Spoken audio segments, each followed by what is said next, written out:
So after that there's a discussion between Kanakala and Daksha about the thing that why he is means trying to make them closer. Means first there's discussion between Parvateshwar and Daksha about that. And as you know that Parvateshwar doesn't like the fact that his lord, that is his highness, sorry, Daksha is addressing Shiva as a lord. Parvateshwar thinks that means he is a man of rules.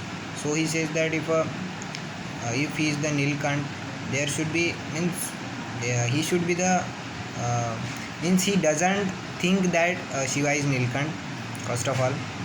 And if he is so, then whatever should be his duty, he should be doing that according to means whatever he wills. That is Parvateshwar Shiv. And Daksha thinks that he is Lord already, and he believes in the faith.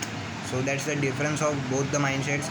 And Kanakala just follows his means her highness, that is Daksha.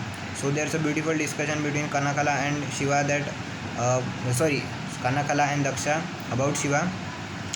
And Daksha says that Sati will bring out the means the true potential of Nilkant after marrying him.